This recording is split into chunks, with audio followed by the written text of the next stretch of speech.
Shumë prej jush që kërkoni video tona nuk jeni subscribe. Nëse vërtet doni të na mbështesni, por nuk dini si, thjesht klikoni butonin subscribe. Është krejt falas.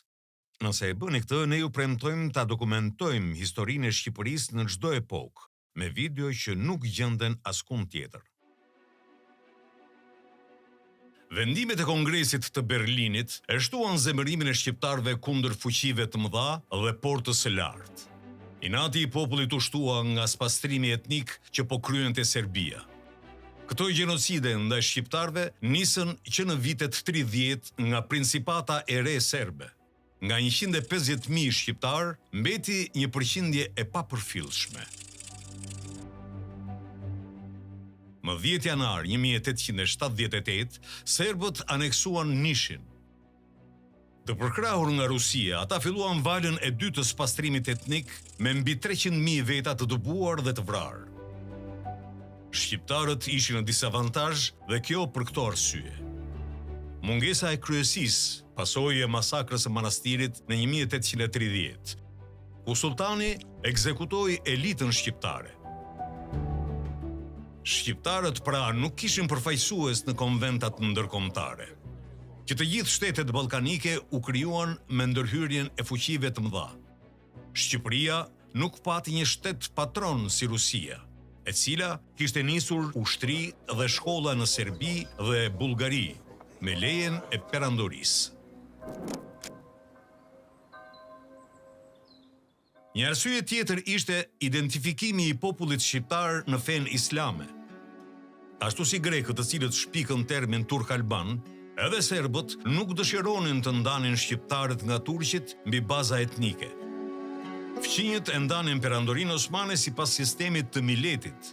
Kjo nënkuptonte se një musliman i përkiste kalifatit islamik, drejtuar nga kalifi, që fatkeqësisht për shqiptarët ishte vetë sultani. Pra, duke i bërë shqiptarët padrejtësisht njësh me pushtuesin, shtetet fqinje mund të justifikonin çdo akt të dhune ndaj tyre. Studiuesja Al Said Marsot thotë: të gjithë shqiptarët në forcat osmane të Egjiptit formonin një blok brenda ushtrisë që ishte i dallueshëm dhe i ndarë nga pjesa tjetër.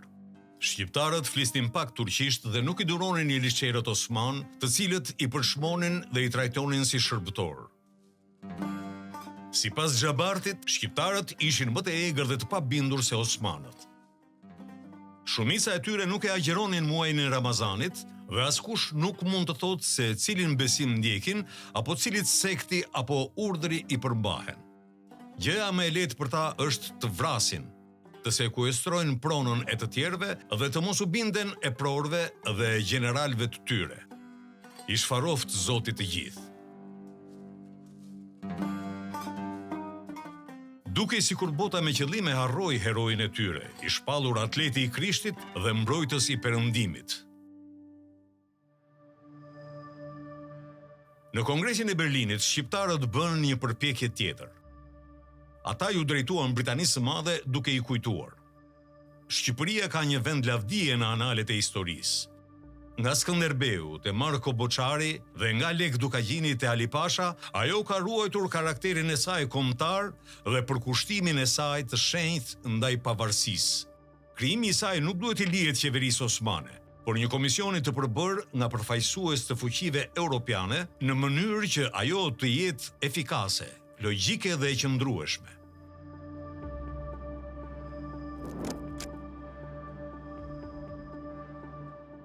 Kjo përpjekje u konsiderua tepër vonë. Mbas kongresit vëmendja u drejtua drejt veriut, pasi vendimi për dorëzimin e plavës dhe të kucisë duhej të zbatohej menjëherë, kurse vendimi për viset jugore do të merrej pas bisedimeve turko-greke. Lidhja e Prizrenit ndërkohë rriti organizimin e saj duke përdorur linja telegrafike të koduara. Kontaktet ndërmjet Komitetit e Aninës dhe atyre të Prizrenit e të Shkodrës kryeshin nëpërmjet degës së Elbasanit ose të Selanikut, e cila më pas shërbente si një ndërmjetëse me Komitetin e Stambollit. Në fund të korrikut të 1878-s, Komiteti i Aninës miraton një memorandum me të cilin paralajmëroi Porta e Lartë se shqiptarët ishin të vendosur të vjeshin edhe kundër saj, në rast se ajo do të tërhiqej përballë pretendimeve të Athinës. Në ndrejtimin e Abdyl Frashërit, kuvendi i Janinës shqyrtoi autonominë shqiptare. Kjo aspirat kishte 3 kërkesa. Bashkimi i trojeve në një vilajet të vetëm, zhvillimi i gjuhës shqipe si gjuhë kombëtare, si dhe krijimi i milicisë shqiptare. Lidhja parashikonte që vetëm në vilajetin e Janinës të mlidhte 30.000 luftëtar. Ndërkohë, lidhja u mobilizua për të kundërshtuar me armë dorëzimin e Kazas së Gucis. Në fillim të korrikut, në Shkodër u ngritën 6.000 vullnetar. Qytetarët dhe fshatarët dhanë kontribut në të holla dhe drith. Njësoj ndodhi edhe në Gjakov e në Pej dhe sidomos në Plavë dhe Guci. Shqiptarët u vunë gatishmëri duke vëzhguar ditë e natë lëvizjet e ushtrisë malazeze drejt kufirit. I shqetësuar ishte edhe Knjaz Nikola, princi i malazezëve. Ai kërkoi ndërhyrjen e fuqive të mëdha duke akuzuar Portën e Lartë si organizatore të lidhjes së Prizrenit. Porta e Lartë po ecte në një rrugë delikate. Nga njëra anë duhet të përmbushte kërkesat e fuqive të mëdha. Nga ana tjetër, nuk dëshironte të shkaktonte zemërimin e miliona shqiptarëve. Si rjedhim, edhe ajo ngurroi të dorëzonte Plavën e Gucin. Megjithatë, marrëdhëniet u acaruan.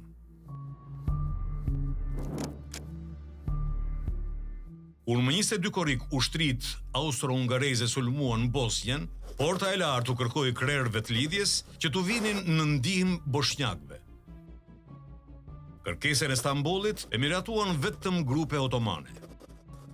Shumica e anëtarëve nuk pranuan. Me vetvendosje shqiptarët thanë jo.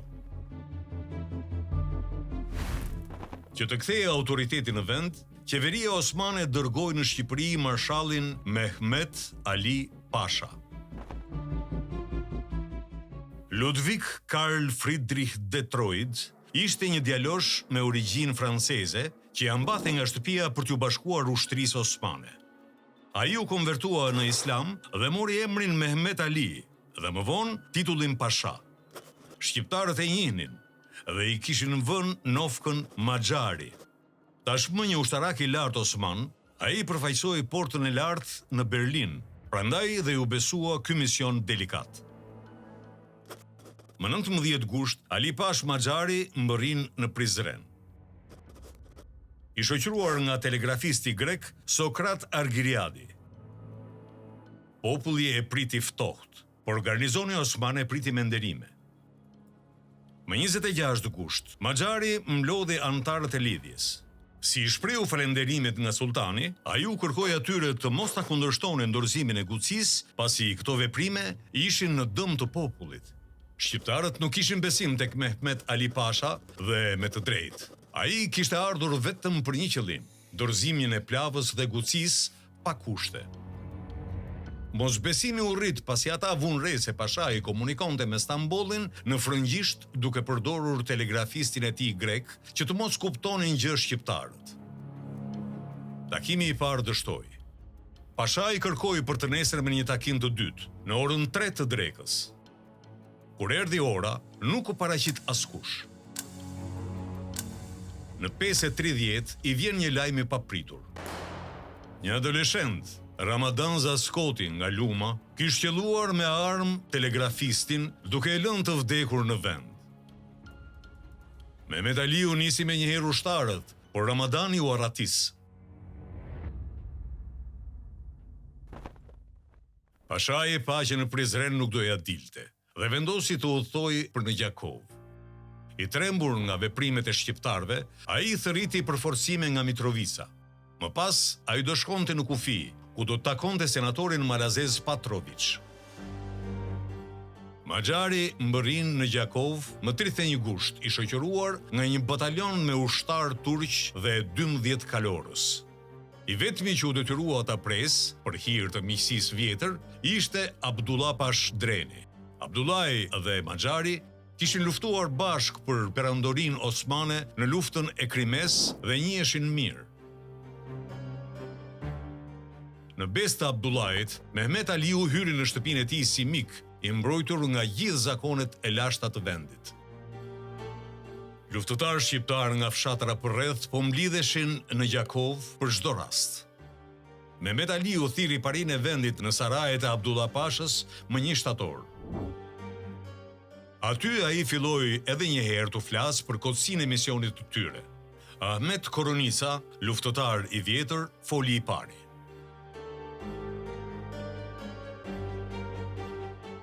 Mehmet Aliu e kërcënoi e i tha se me një fjalë mund ta dërgonte në Stamboll të lidhur.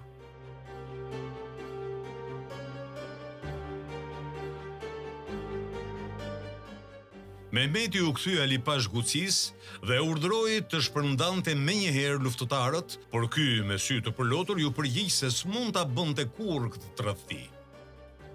Paria e Gjakovës doli e u tha popullit se Pashai nuk do t'ja di për ta.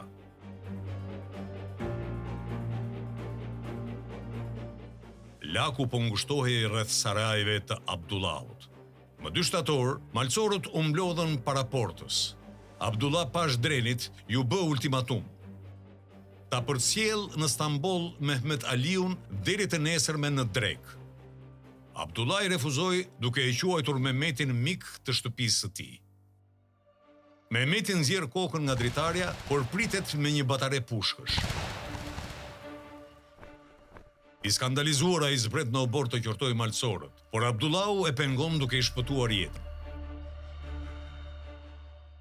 3500 malsor rrethuan sarajet nën komandën e Sulejman Vokshit, Alipash Gucis dhe Ahmet Koronicës. Brenda marshalli Osman mbrohej nga afër 700 ushtar turq. Malsorët lidhën besën për 24 orë për të mos kërkuar gjak mes tyre dhe sulmi filloi.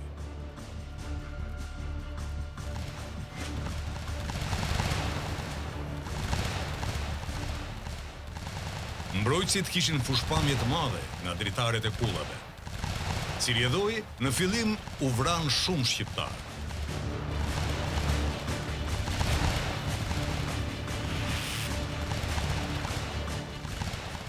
Betejë zgjati disa orë derisa në mbrëmje vendoset armpushim. Madje disa nga shqiptarët e ngujuar u lejuan të dalin. Mehmet Aliu propozon të dërgohen lajmtar në Prishtinë për të sjellë përforcime. Ndërkohë, përforcime të përbërë nga shqiptar i dorëzuan armët malsor. Betejë rifillon, këtë herë më e fortë. Në mbëshërinë turke malsorët arrin të kapërcejnë rrojën dhe vendosin shpinën pas murit të sarajit. Me forcë, ata e shtyn dhe e hedhin për tokë. Brenda në obor gjejnë 300 ushtarë turq, të cilët hedhin armët e dorëzohen.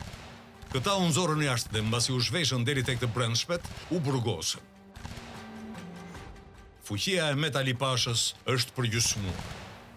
Malcorët ngarkojnë disa qerre me barë të thatë dhe leska me vaj, u vënë flakën dhe lëshojnë me rrëmbim drejt kullave.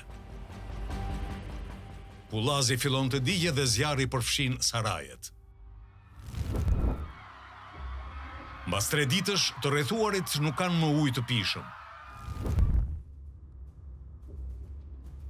Mehmet Aliu ju lutet gjakovarëve për ujë duke u ofruar dhe para, por kërkesa e tij injorohet.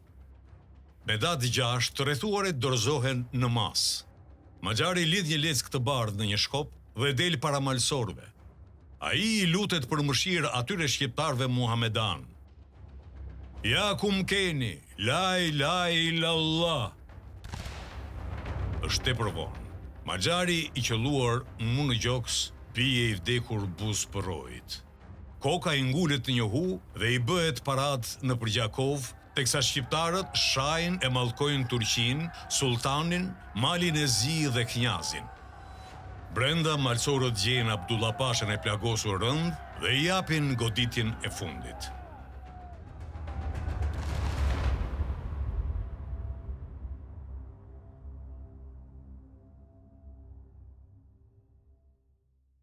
Qeveria e sultanit kuptoi se në këtë situatë nuk mund të ndërmerrej asnjë ndëshkim ndaj shqiptarëve, sepse nuk ishte në interesin e saj një luftë civile brenda perandorisë. Etni të tjera do të kërkonin vetëvendosje si shqiptarët dhe rreziku ishte tepër i lartë. Prandaj Porta e la në heshtje përleshjen e Gjakovës, duke u angarkuar fajin disa personave të pandërgjegjshëm. Aksioni i Gjakovës ishte betejë e parë e vërtetë e lidhjes Prizrenit. Ajo tregoi se është e gatshme të lerë mënjan traditat fisnike të mikpritjes, madje dhe të sakrifikojë gjak shqiptari për hir të lirisë.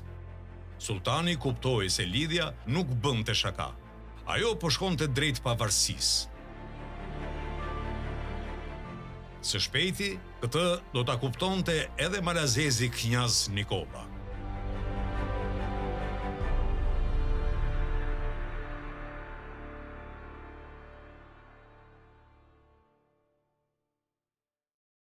Ekipi i Plisit përbëhet nga dizajner, programues dhe studiues të përkushtuar. Synimi është ta zhvillojmë më tej kanalin, prandaj duam ndihmën tuaj.